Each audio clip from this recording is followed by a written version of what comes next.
Hello mga tol, isang mapagpalang gabi sa ating lahat. So, nagising ako mga tol. So, medyo malalim na yung mga gabi. Mga banda alas 11 na ng gabi ngayon mga tol. So, sarap sana ng tulog ko. So, kasama ko yung asawa ko. Kami lang dalawa dito. Bukas siguro, o mamayang madaling araw, ay ihatid ko na tong asawa ko. Dahil babalik ako agad doon sa kagubatan mga tol. Dahil bigla akong nagising sa pagkatulog mga tol. Dahil may tinig ng bata o busis ng bata mga tol. Parang iwan ko kung panaginip ba yun. Parang hindi panaginip mga tol. Biglang sumigaw na bata at tinatawag yung pangalan ko. Nung nagising ako ay umulit na naman 2 beses na tumawag sa akin mga tol. Pero sa palagay ko ay ginaya lang nila yung busis ng bata. Yung anak ko yung tinutukoy mga tol. So andito ako ngayon sa labas. So, medyo madilim nga lang. So, may poste naman dito sa may bandang giliran ko. So hindi lang gaanong liwanagan. So masasabi ko sa mga kumuha sa aking anak o sino man yung nilalang na nandito ngayon, okay nam ka, okay nam bagtet ka. Kung gusto nyo lumusob, nandito ako ngayon sa labas, lumusob kayo. O hindi ko na ito matiis, babalik ako kaagad sa bundok. Abangan nyo ako, sagupaan tayo. Mga ilang buwan na rin akong nanahimik na hindi nag-explore, pero parating akong binubulabog. So ngayon nandito ako sa bahay, pansamantala dito ako natulog. O alam ko nandito lang kayo sa paligid. Kung gusto nyo, sagupaan tayo, mga okay nam kayo. Bukas o sa susunod na araw babalik ako sa kagubatan. Abangan nyo ako. O yan ang gusto nyo, sagupaan tayo.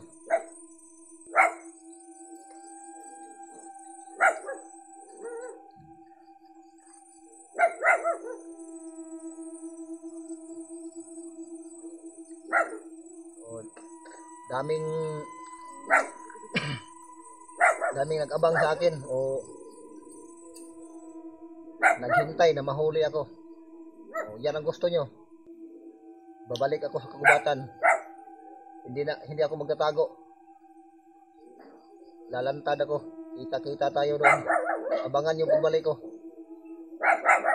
sa anak ng pusang iring.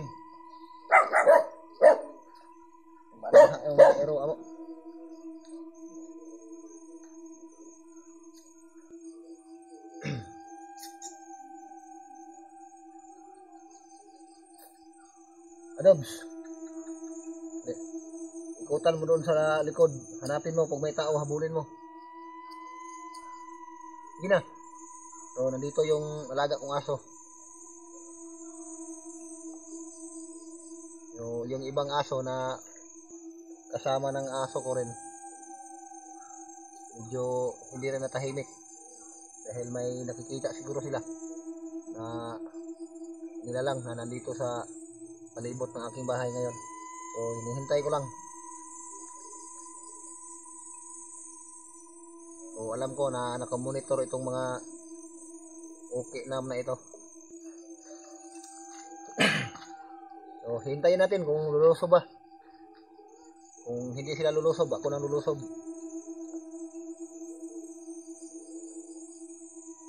So hinahanap nila ako, makikita nilang hinahanap nila. So alam ko nakamonitor kayo. Abangan yung pagbalik ko sa gubatan. Walang atrasa na. Huwag kayong magtago, lalantad kayo, huwag kayong magtago sa damo. Hintayin yung pagbalik ko.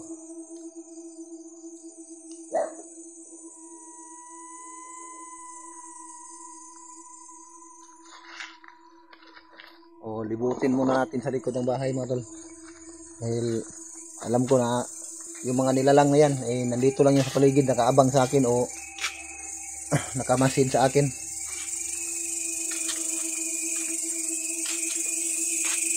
Oh, lumabas na kayo.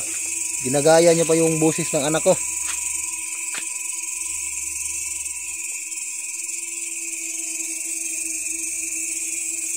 Oh. Kung totoong matapang kayo, hindi ko kayo hinamon. Eh, nandito rin lang naman kayo. Eh, bakbakan tayo. Oh, inuubos niyo talaga yung pasensya ko.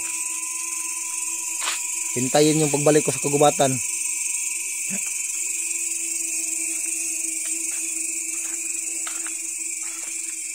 Medyo madilim nga dito sa paligid. Pero baka akala nyo natatakot ako sa inyo. Mga okay na bagtit kayo.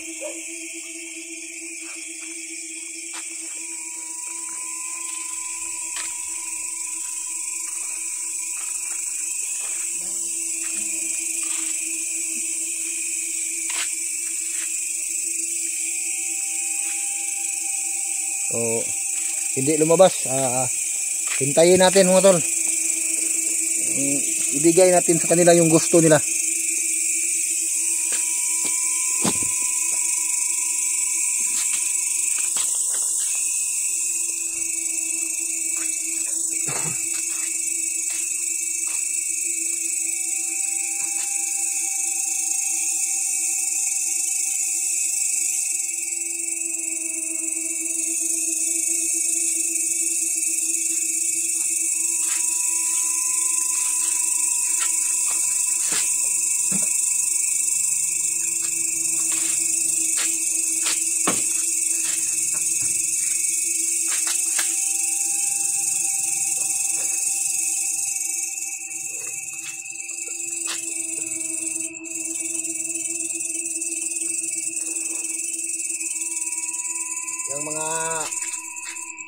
Yung mga commander dyan sa bundok, hintayin yung pagbabalik ko. Hanggat hindi nyo iuwi yung anak ko, hindi nyo maibalik sa akin yung anak ko, hindi ko kayo titigilan. O dahan ko lang na kikita o nalalaman yung mga kampo nyo yan, yung mga lungga ninyo, kayong mga daga kayo. Hintayin nyo ang pagbabalik sa kagubatan ng pusa.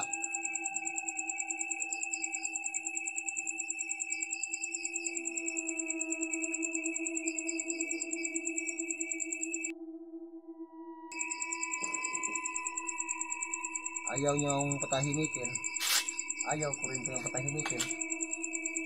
Kung nilulusob nyo ako parati gabi-gabi dito sa bahay,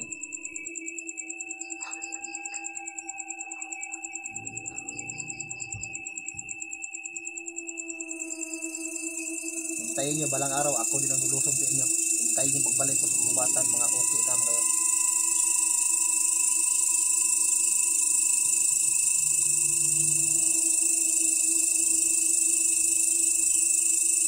O ba't ayaw nyo pang lumabas?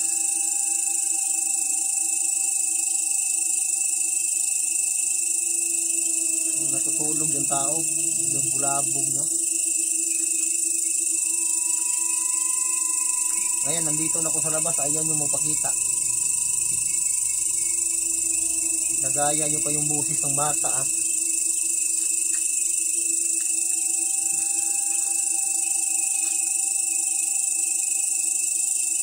O baka naman natakot kayo sa baril na dala ko.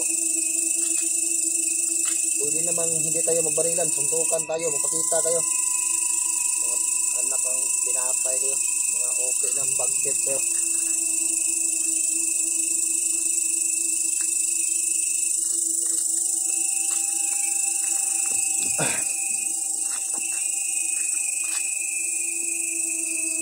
Kanina nasa loob ako, panay yung sigaw ninyo. Ngayon nandito na ako sa labas, ayaw nyo nang magpakita.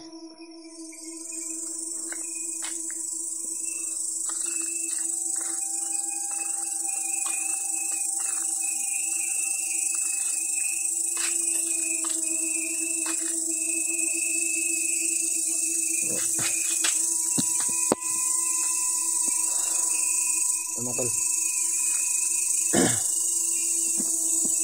subukan kong hamunin tong mga okay na ito. Ayaw magpakita. Kanina natutulog ako, ginagaya pa yung busis ng anak ko.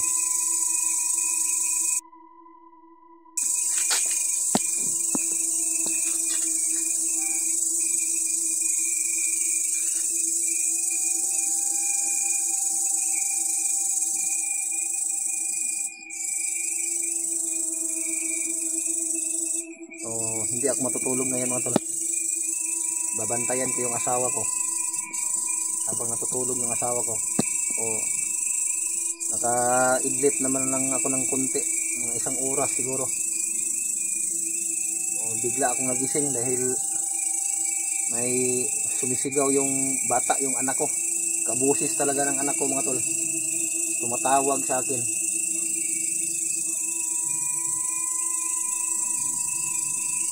Tapos ngayon, paglabas ko, wala na.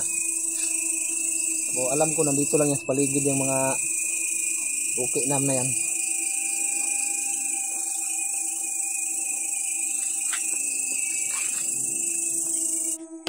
Oh, ayun mo tol. Oh, kapag nasa loob ako ng bahay, yan na, kung naririnig ninyo. Oh.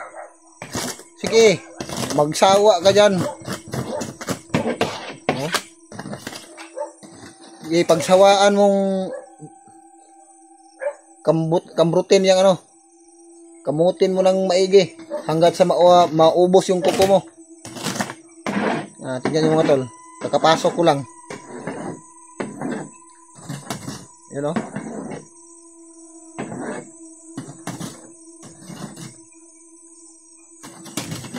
Anak ng okay nam kayo ha.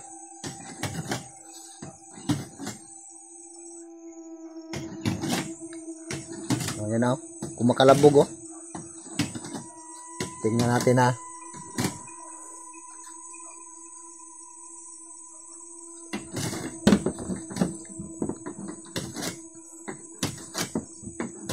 Talaga bang nandito ha? Ayaw mabuksan ha. Isinara yung pintuan ko sa mga tol. Isinara niya doon sa labas o. Hindi ko mabuksan yung ano o. Hindi ko mabuksan. Hindi ko mabuksan yung pintuan mga tol o. Anak ng tinapay.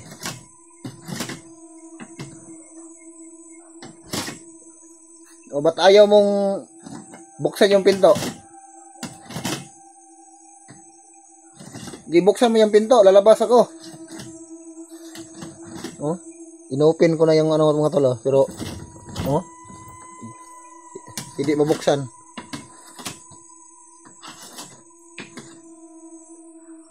Maubos na lang yung kuko mo dyan sa labas. Mas mabuti pa, wag mong harangan dyan sa labas.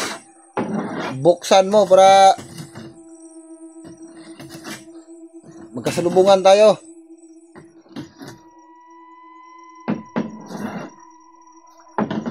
Anak ng tinapay ito. Pagsawaan mong kamutin yan hanggang sa maubos yung kuko mo. Buksan mo.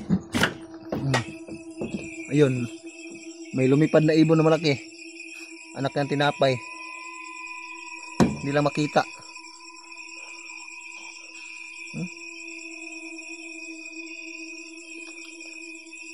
Anak ng tinapay. Amang ka, lupad mo ka. Ay, lupad-lupad ya, balik dire.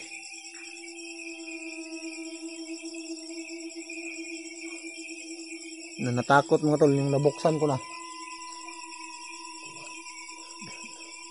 Lumipad.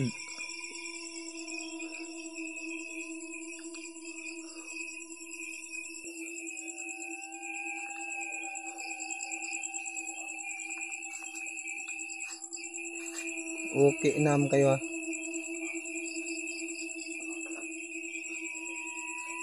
Lulusob kayo dito pagkatapos ayaw mong pakita. Bigla kayong umalis kapag lalabas na ako. Anak ng tinapay.